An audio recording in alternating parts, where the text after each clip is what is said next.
사도행전 4장 13절에서 22절까지입니다.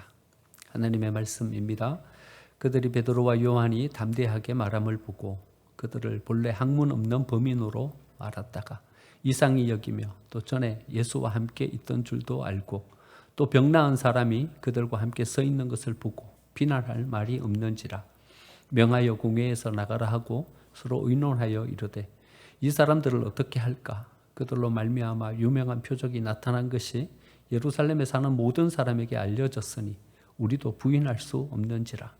이것이 민간에 더 퍼지지 못하게 그들을 위협하여 이후에는 이 이름으로 아무에게도 말하지 말게 하자 하고 그들을 불러 경고하여 도무지 예수의 이름으로 말하지도 말고 가르치지도 말라 하니 베드로와 요한이 대답하여 이르되 하나님 앞에서 너희 말을 듣는 것이 하나님의 말씀을 듣는 것보다 옳은가 판단하라.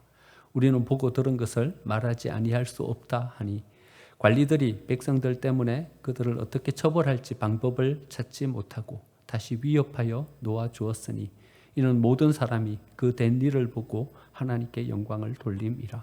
이 표적으로 병 나은 사람은 40여 세나 되었더라. 아멘. 옆에 계신 분들과 인사 나누겠습니다. 은혜의 자리에 잘 오셨습니다.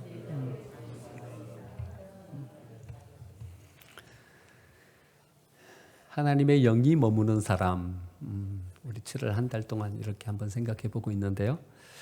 하나님의 임재가 있는 사람, 신앙의 능력이 발휘되고 나타나는 사람, 이런 주제로 한번 생각해 보고 있습니다. 여러분, 여러분들의 믿음에는 힘이 있으십니까? 믿음에는 힘이 있어요. 역사하는 힘이 있어요. 그런데 그건 성경이 말씀해 주시는 말씀이고 우리 믿음 한번 보죠. 우리의 믿음에는 역사하는 힘이 있어요. 한번 우리의 믿음을 이렇게 한번 보시면 좋겠어요. 하나님의 영이 임하는 사람, 경건의 능력이 있는 사람이죠. 경건의 능력이 있는 사람, 믿음의 힘이 있는 사람이에요. 우리가 뭘 믿고 나아가면 그 믿음을 통해서 하나님께서 어떤 역사를 허락해 주시는, 그냥 땀 흘림만 있는 삶 말고요. 그냥 애씀만 있는 삶 말고 하나님이 은혜를 주셔서 그 믿음을 통해서 하나님의 어떤 능력이 발휘되는 삶이요. 여러분, 이런 삶을 체험하면요, 우리는 나와서 기도하게 되는 것이고요, 예배하게 됩니다. 모르는 거예요. 이 힘이 얼마나 큰 힘인지, 얼마나 위대한 힘인지를 모르는 거예요. 그러니까 세상 붙잡고 실험하는 거예요. 거기서 뭘 어째 한번 해보려고 하는 거죠. 그렇지만 여러분, 한 50년, 60년, 70년 살아가시다 보면요, 우리의 삶의 한계라는 것이 어떤 것인지 짠히 보이잖아요. 요만큼 내가 까짓건 갈 수 있는 것이 여기까지 갈 수 있구나 보이는 거예요.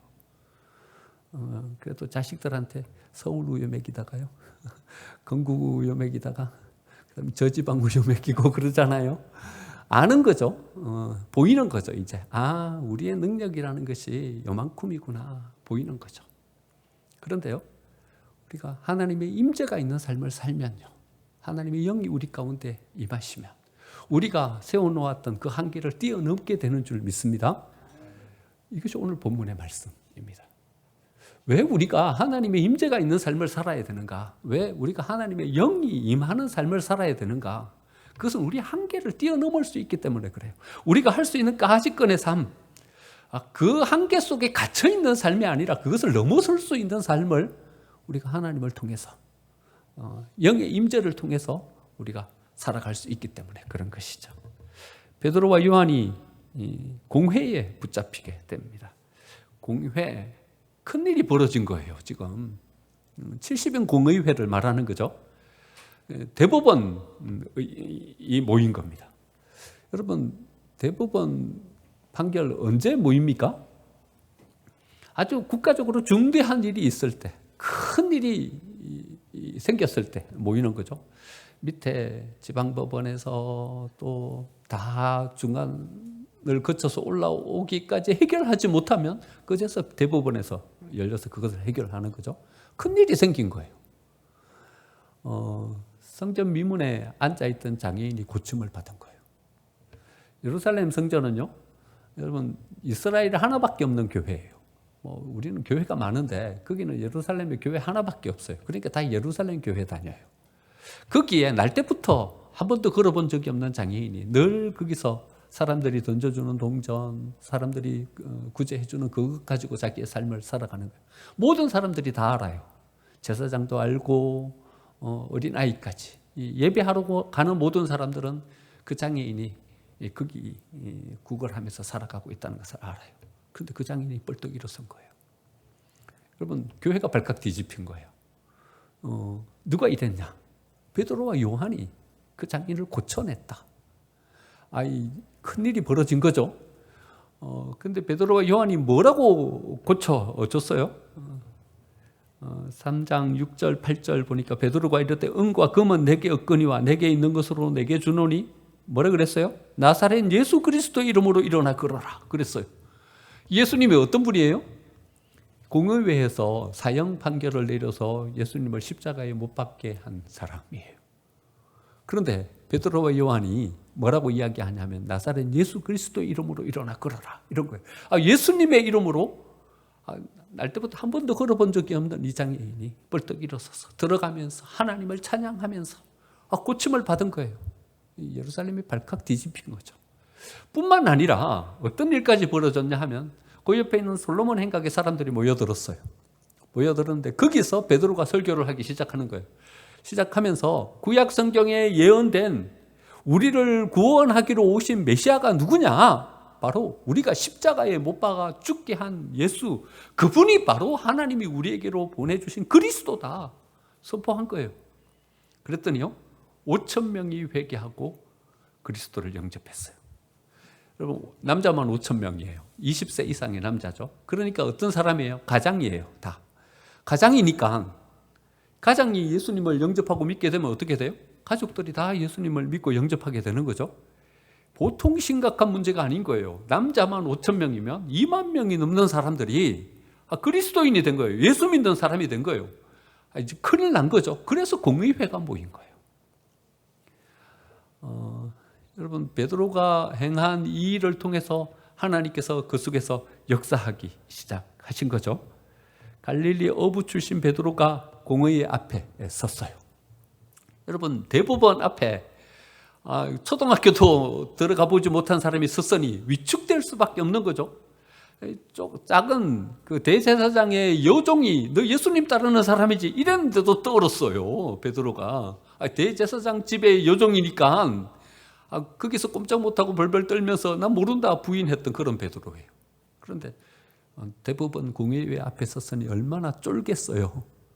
그런데 베드로가 하나도 위축되지 않는 거예요. 위축되지 않으면서 담대히 말하는 거예요. 19절 보니까 하나님 앞에서 너희 말을 듣는 것이 하나님의 말씀을 듣는 것보다 옳은가 판단하라. 우리는 보고 들은 것을 말하지 아니할 수 없다. 위풍당당한 거예요. 위축되지 않는 거예요. 여러분 시골 촌뜨기 어부 출신 베드로가 왜 이렇게 당당할 수 있었던 거죠? 하나님의 성령의 임재가 있었던 거예요. 거기 안에 하나님의 영이 머무는 사람으로 그가 서게 된 것이죠. 여러분 하나님의 임재가 있는 삶, 우리 모두가 추구해야 될, 우리 모두가 갈망하며 나아가야 될 그런 삶인 거죠. 여러분들의 능력만 가지고 여러분 가능합니까? 여러분들의 힘만 가지고 세상 성공하면서 사실 수 있으십니까? 만족하실 수 있으시겠습니까? 여러분 우리의 힘, 우리의 능력만 가지고는 부족합니다. 할 수 없습니다.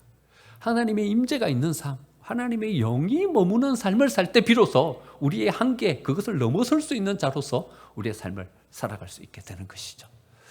소백산맥 1970년도 시골 촌뜨기로 살아가던 삶이 저의 삶이었어요. 아주 두매 산골의 삶이었죠.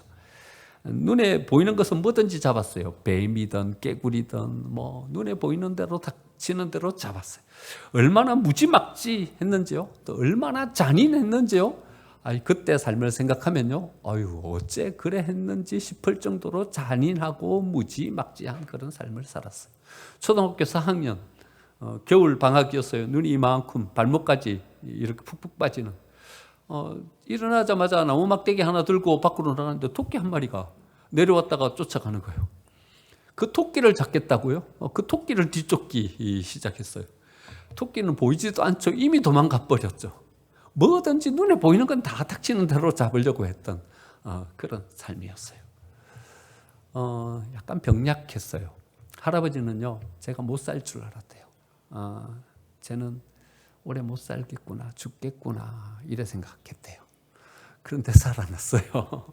그러니까 뭐 허약해갖고 빼빼 말랑. 제가 초등학교 6학년, 중학교 3학년 졸업할 때까지 개근상을 한 번도 못 받았어요.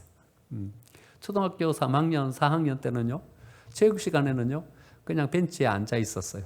그게 소원이었어요. 야, 나도 쟤들처럼 가가지고 저렇게 축구하면서 한번 뛰어노는 거, 저게 제 소망이었던 그런 때가 있었더랬어요. 그러니까 이 싸움을 하면 어떻게 되겠어요? 제일 꼴찌인 거예요. 초등학교 다닐 때 남자아이들은요, 서열이 매겨져요. 누구는 짱, 누구는 누구한테 이기고, 누구는 누구한테 지고. 제가 이길 수 있는 아이는 아무도 없는 거예요. 근데 꼴찌는 아니었어요. 저보다 싸움 더 못하는 애가 한 명 더 있어요. 약골이 한 명 있었어요. 그때는요, 룰이 있어요. 어떻게 룰이 정해지냐 하면요, 싸움하다 코피가 나면 지는 거예요. 그거는 아무리 잘 싸워도 코피 난 애는 지는 거예요. 울면 지는 거예요. 룰이 있어요. 나름대로. 그런데 이 아이도 약간 약골이긴 했는데, 이제, 야, 니네 둘 중에 누가 이기냐? 서로 이긴대. 그럼 붙어라. 그래서 이제 붙는 거죠. 붙는데 이 아이가 저한테로 달려오다가 풀에 걸려갖고 넘어져 버렸어요. 넘어져갖고 그냥 돌뿌리에 무릎을 부닥쳐갖고 무릎에 깨져갖고 피가 나네요. 그래갖고 울어버렸어요, 얘가. 울면 지는 거예요, 이거는. 그래가지고 그 아이는 저하고 한번 붙어보지도 못하고, 그 아이는 꼴찌. 그 다음에 저는 꼴찌 다음. 이렇게 서열이 매겨졌던 거죠. 그래도 뭐가 안 맞으면 코피 날 때까지 싸우는 거예요. 그런 삶이었어요. 그렇게 살아가던 삶이었어요. 그래 살면서 맨날 맞아가지고 얼굴에 시퍼렇게 멍이 들고 그래갖고 오니까 빼 말라갖고 그냥 키는 자그만 해가지고 맨날 맞고 다니니까 아버지가 속이 많이 상하신 거예요. 가지고 이제 아버지가 이런 말씀, 앞장서라. 내가 뒤따라갈 테니까. 갖고 이제 저희들은 친구들끼리 모여갖고 저 앞장서갖고 가면 아버지가 뒤에서 따라오시는 거예요. 따라오시면서 학교까지 가는 거 보고, 야, 마칠 때 내가 데리러 올 테니까 기다리고 있어라. 그러면 학교 마칠 때쯤 되면 아버지가 밖에서 기다리고 계시는 거예요. 왜냐면 하도 쥐어 터지고 다니니까 얼굴에 멍이 들고 막 그러고 다니니까 아버지 속이 상해가지고 그러는 거예요. 이제 은행나무가 큰 은행나무가 하나 있었는데 이제 마치고 나오면 아버지가 봉지에다가 아이스크림을, 그때는 뭐 아이스크림가 얼마나 귀한 거예요. 요즘 비비빅 비슷한 그런 아이스크림이에요. 한 가방 한 봉지 사가지고 은행나무 아래서 아이들에게 쭉 나눠주는 거예요.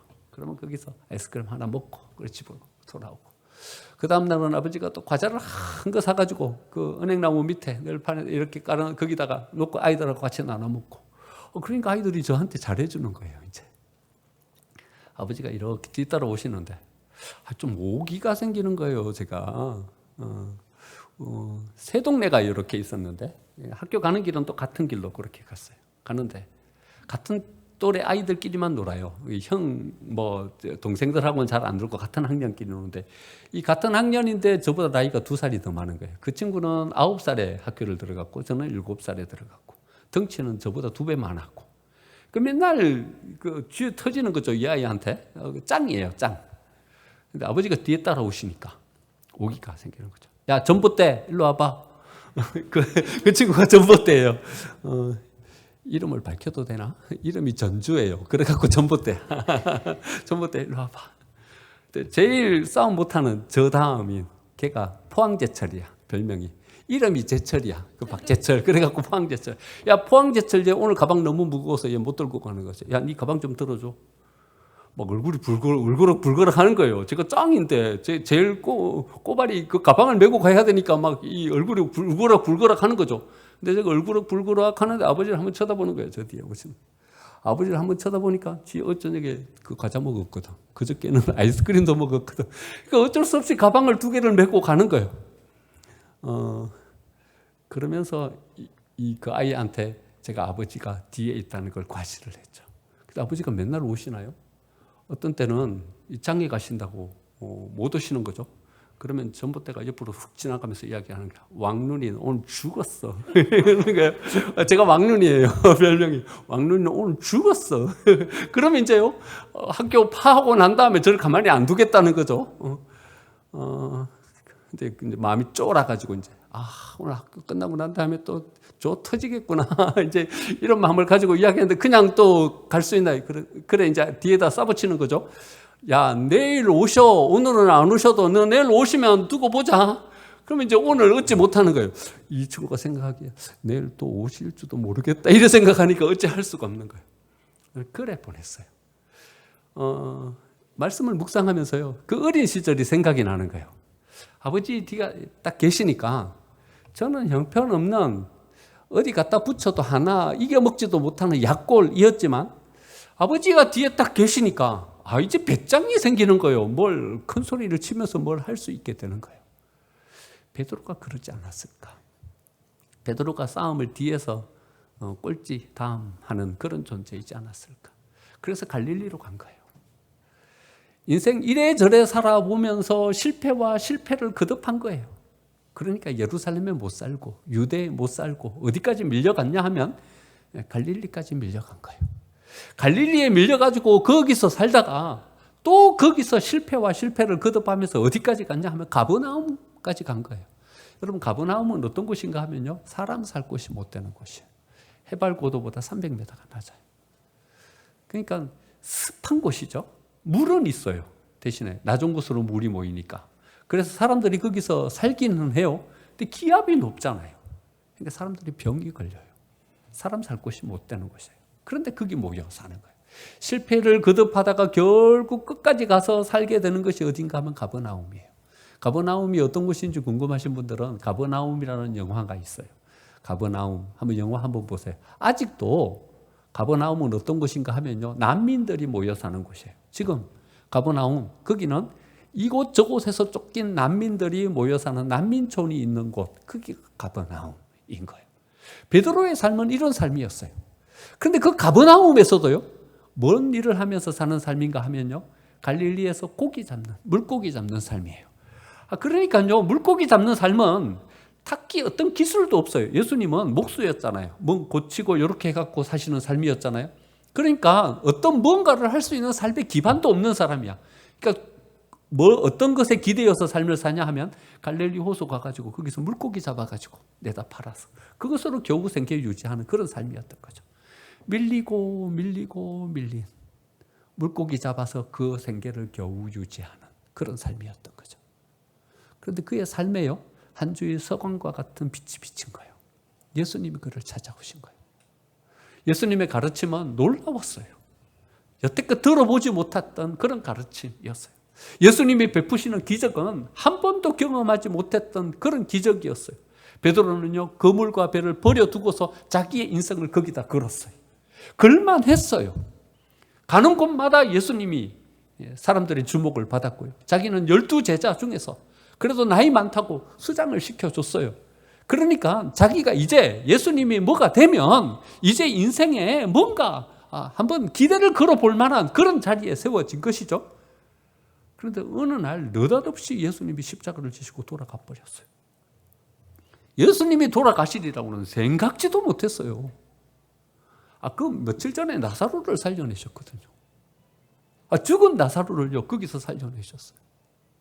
성전에서 제사장들과 바리새인들과 말씀을 나누면서 논쟁을 하는데 아무도 예수님을 못 이기는 거예요. 그 가르침이 탁월한 거예요. 사람들이 예루살렘으로 입성하는 예수님을 향해서 종려 가지를 흔들 때 예수님보다도 베드로의 가슴이 더 뛰었어요. 야, 이제 내 인생 뭔가 한번 펼쳐볼 때가 되었다. 예수님이 만약에 여기에 왕이 되신다면 내 인생 여기에서 자리매김하면서 뭔가 이제 기대할 만한 인생으로 세워질 수 있겠구나. 가슴이 뜨거워서 저녁에 잠을 잘 수 없었어요. 그런데 그 다음날 예수님이 십자가에서 돌아가셔버린 거예요. 그럼 베드로가 뭐라 그럽니까? 나는 물고기 잡으러 가노라 그러는 거예요. 그리고 다시 돌아가는 거예요. 여러분, 물고기 잡으러 돌아간다는 거기가 어디예요?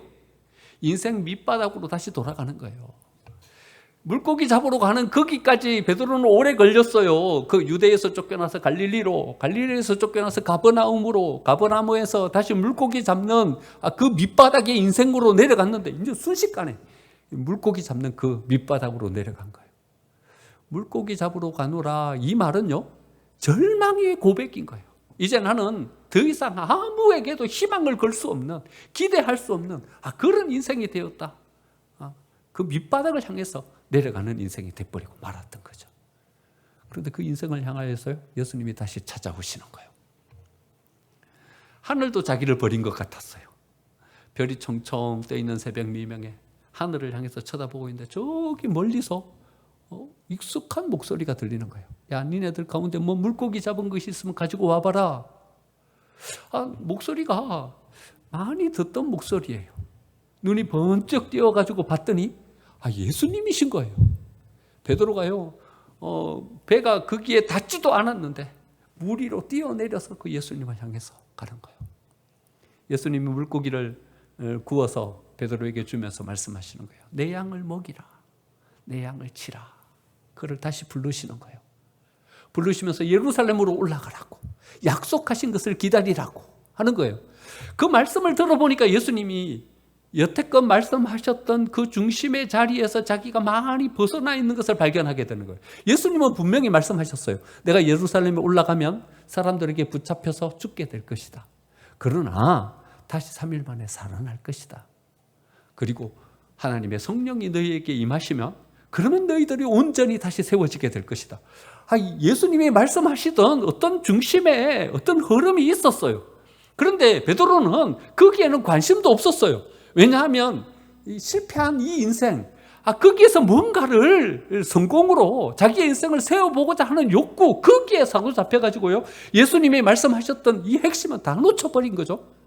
그런데 가만히 보니까 이것은 중심이 아니고 핵심이 아니었어요. 예수님이 말씀하신 중심의 흐름이 거기 있는 거예요. 예루살렘으로 올라가면 약속하신 성령이 우리에게 임할 것이고 그 성령으로 우리는 다시 세워질 것이다.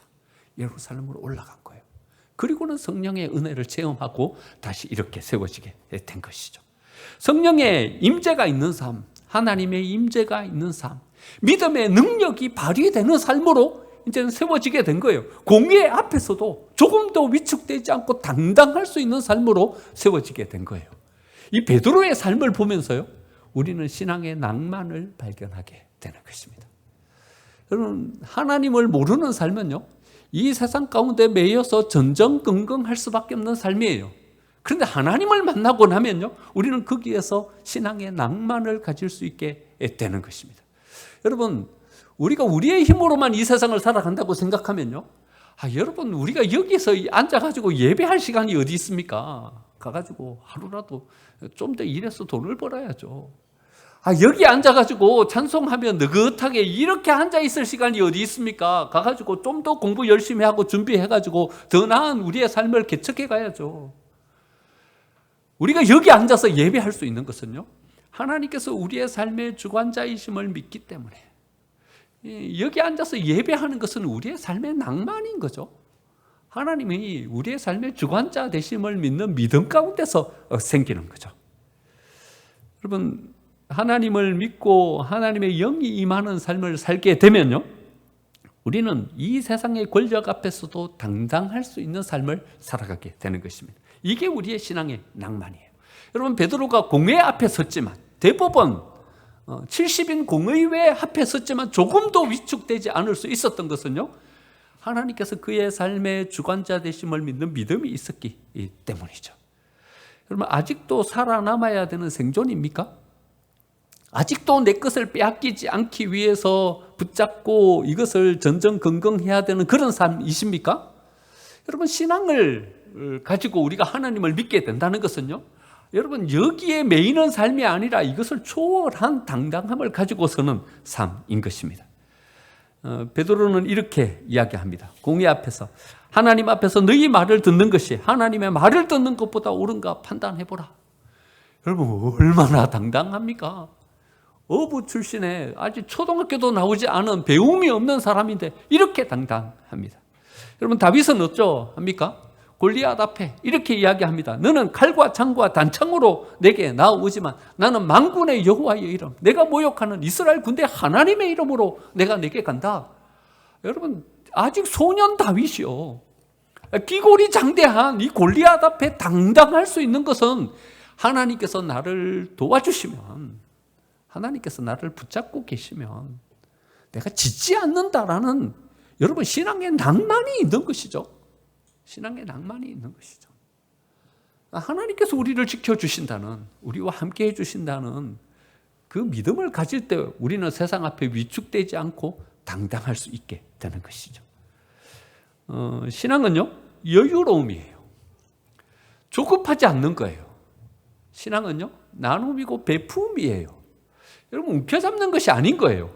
왜냐하면요, 이 모든 것들이 하나님께서 내게 허락해 주시고 하나님이 주시려면 더 주실 수 있는 것이라는 것을 우리가 알기 때문에 그런 거예요. 코로나 끝나고 난 다음에 친구들을 만났어요. 친구들을 만났는데 그동안에 목회했던 여러 가지 이야기들을 쭉 함께 나누었어요. 나누는데 한 친구가 이렇게 이야기해요. 그 친구는 저보다도 한 10년 빨리 그 교회를 개척해가지고 시작했어요. 시작해갖고 제법 이제는 자리 잡고 크게 됐어요. 그러니까 뭐 한 20년 가까이 돼 가는 거죠. 20년 가까이 돼 가면서요, 농촌교회를 5개나 건축했대요. 아직까지 자기는 상가 건물에서 세 들어서 세 내고 있어요. 그래서 좀 깜짝 놀랐어요. 그 이야기를 듣고. 시골 교회를 5개 건축했대요. 자기는 세 들어 살면서 말이죠. 이런 생각이 들었어요. 야, 멋지다. 멋지다. 저게 신앙의 낭만 아닌가? 그런 생각을 했어요. 또 한 친구는 이런 얘기를 하더라고요. 이 코로나 지원금이 나오잖아요. 코로나 지원금이 나오는데 신혼부부예요. 신혼부부인데 소상공인이에요. 뭐 하나 가게를 이렇게 오픈해가지고 빚을 얻어가지고 대출을 받아갖고 가게를 장만해갖고 이렇게 하는데, 코로나 때문에 이 가게가 제일 운영이 돼요. 운영이 제대로 안 되는 거죠. 그런데 이제 지원금이 나왔어요. 지원금이 나왔는데 그 지원금을요, 교회에다 헌금을 한 거예요. 헌금을 하면서 거기다 이렇게 적은 거예요. 인도에 더 어려운 사람들을 위해서 이것을 써주십시오. 이렇게 헌금을 한 거예요. 자기네들도 어려우면서 코로나 그 후원금 가지고 인도에 정말 어려움 당하고 있는 이 사람들을 위해서 써주십시오. 목사님이 그거 헌금을 붙잡고 울면서 회개했대요. 자기 고백이에요. 우리 친구들끼리 같이 모여가지고 고백이에요. 울면서 회개하면서 코로나 때문에 아무것도 못한다 손 놓고 있었다가 다시 이 어려운 때에 교회가 할 수 있는 일들을 우리가 찾아보자. 그러면서 다시 이 어려운 사람들을 돕는 인도, 그 다음에 동남아시아, 인도네시아, 이쪽은 진짜 어려웠었거든요. 그쪽을 돕는 사역을 이 코로나 기간 동안에 했다는 거예요. 야, 정말 멋지다. 저게 신앙의 낭만이 아닐까 생각해 보는 것입니다. 여러분, 주권이 하나님께 있기 때문에, 하나님이 모든 것을 주관하시는 주권자임을 우리가 믿기 때문에 이렇게 할 수 있는 것이죠. 여러분, 우리가 하나님의 이런 주권을 믿는 낭만을 가지면요, 이제는 세 번째로 우리는 기다릴 수 있게 되는 것입니다. 여러분, 하나님이 우리가 뭘 안 주고 계시는 것은요, 지금 때를 기다리고 계시는 거예요. 하나님이 안 주시겠다는 것이 아니라 때를 기다리시는 거예요. 그릇이 완성되기를 기다리는 것이고요, 가장 적합한 때를 기다리시는 거고요. 여러분, 잘 기다리고 있으면 하나님께서 우리에게 주시는 것입니다. 여러분, 그 전에 전제가 있어요. 여러분, 만약에 기도하고 있지 않다면 기도부터 시작하셔야 돼요. 기도하고 있지 않다면 기도부터 하셔야 돼요. 그런데 기도하고 있다면 기다리세요. 기도하고 계신다면 기다리세요. 그러면 하나님께서 우리에게 은혜를 베풀어 주실 것입니다. 1990년도 중반쯤에 교육전도사를 어디서 했냐면요, 연수 지역에 있는 저기서 교육전도사를 했어요. 그때만 해도 아직 도시가 다 완성되지 않았어요. 바닷가 뭐 이렇게. 제가 그 조개 회 먹은 얘기 한번 말씀드린 적 있죠. 거기서 했던 경험이에요. 거기는 저녁 예배예요. 저녁 예배 7시 반 예배 드리고 나면 또 목사님이 교육자 회를 얼마나 길게 하시는지, 마치고 나면 10시 반 뭐 이래 돼야지 막 거기서 마을버스 타고 그 지하철역까지 와야 되니까, 와서 신도림에서 또 2호선 갈아타고 강변역까지 가야 되는데, 이 신도림에서 막차가 놓쳐버리는 거예요. 그럼 어디까지밖에 못 가냐면 삼성역까지밖에 안 가, 2호선 차가. 그럼 거기서 내려가가지고 버스를 타야 되는 거예요. 버스를 타고 기다리는데 내리면 12시 한 15분, 20분 이래 되는 거예요. 요즘은 버스 정류장에 다 표시가 돼 있죠. 얼마 후에 버스 옵니다. 막차 지나갔습니다. 다 표시가 되는데 그때는 표시가 없어요. 그러니까 기다려야 돼. 야, 이거 막차가 지나갔나 어쩐가 모르고 기다려야 돼. 기대를 가지고 기다리다가 한 12시 40분, 50분 돼도 차가 안 오면 막차가 지나갔나 보다 하고서는 이제 택시를 타고 가는 거예요. 그런데 만약에 기다리다가 버스가 오면 어떻게 해요? 그 버스를 타고 가는 거예요. 그러니까 이제 조마조마하면서 기다리는 거죠. 삼성역에서 강변역까지 오는 버스를 기다리는 거죠. 강변역에서 이제 걸어가도 되니까. 어떤 날은 오고요. 어떤 날은 안 와요. 그러니까 조마조마한 거죠. 한 40분까지 기다려보다가 피곤하고 힘든데 거기서 택시 타면 돈이 얼마예요? 신학생이. 그러니까 어떤 날은 용기를 내갖고 택시를 타버리고 어떤 날은 끝까지 기다려보고 끝까지 기다려도 안 오는 날도 있어요. 근데 어떤 날은 탔는데 조금 지나가다 보니까 뒤에 버스가 오는 그런 날도 있어요. 참 허탈해지는 거죠. 알 수가 없어. 택시를 타야 되는지 더 기다려야 되는지 알 수가 없어요. 그런데 여러분, 우리 하나님은요, 믿고 기다리면 오세요. 여러분 믿으십니까? 믿고 기다리시면 오신다니까요. 여러분, 오신다는 보장만 있으면 왜 택시를 타요? 기다리지. 택시 타고 가나 버스 타고 가나 가는 건 비슷하게 가는데, 도착하는 시간 비슷한데 기다리는 거죠. 여러분, 모르니까 못 기다리는 거예요. 조급한 거예요. 빨리 뭘 조치를 취해야 되는 거예요. 조급한 거예요. 그런데요, 확실히 오신다는 보장이 있으면 기다리는 거죠. 어째 갖고 오시는 거예요? 다 준비해 갖고 오시는 거예요. 가장 적합한 것을 우리에게 주시는 거예요. 가장 때에 맞게 딱 맞게 우리에게 주시는 거예요. 그래서 우리는 기다릴 수 있는 거예요. 신앙의 낭만은 뭐예요? 하나님께서 우리에게 주신다는 것을 믿고 기다릴 수 있는 믿음이에요. 이게 낭만이에요. 낭만이 없는 사람은 조급해요. 하지만 낭만이 있는 사람은 기다릴 수 있게 됐다는 거예요. 그러면 하나님의 영이 머무는 사람, 어떤 사람인가? 이런 신앙의 낭만이 있는 사람이 믿음이 있는 사람이고 하나님의 영이 머무는 사람이라 할 수 있는 것이죠. 여러분 힘드십니까? 어려운 시간들을 보내고 계시진 않으십니까? 하나님을 믿으세요. 한경재 목사님이 우리 목회자 세미나 할 때 책을 보면요, 이렇게 이야기해요. 목사님들 제발 하나님 좀 믿으세요. 이렇게 말씀하셨대요. 목사님들이 하나님을 못 믿어요. 하나님을 못 믿어요. 교회가 하나님의 교회이지 않아요? 하나님의 교회예요. 그런데 하나님을 못 믿어요. 조급증이 나가지고요. 빨리 부흥 안 하니까 조급증이 나가지고요. 빨리 뭐 문제가 해결되지 않으니까 조급증이 나가지고요. 한경재 목사님이 자기의 신앙 간증을 고백하면서 성도들을 이끌고서 한국 전쟁을 피해가지고 남한으로 내려와서 그 어려운 모든 과정들을 거쳐간 이야기를 하면서 거기 앉아 목사님들을 향해서 이야기하는 거예요. 목사님들 제발 좀 하나님을 믿으세요. 호소하면서 말씀하시는 거예요. 그러면 하나님이 우리를 외면하시겠습니까? 하나님이 우리의 삶을 그냥 거기에 버려두시겠습니까? 하나님이 우리를 안 사랑하십니까? 여러분, 하나님은 우리보다 우리에게 더 많은 관심을 가지고 계시고요. 우리를 향한 계획을 가지고 계시고요. 우리의 삶을 인도해 주시는 줄 믿습니다. 하나님은 우리를 향한 최상의 플랜을 갖고 계십니다. 여러분, 우리가 이 믿음을 가지고 나아가는 것이 신앙의 낭만입니다. 하나님의 영이 머무는 사람입니다. 하나님의 임재가 있는 삶을 살아서 하나님을 믿음으로 하나님께서 주시는 은혜도 우리의 삶 가운데 누릴 수 있는 저와 여러분의 삶이 되시기를 간절히 축원드립니다. 아멘.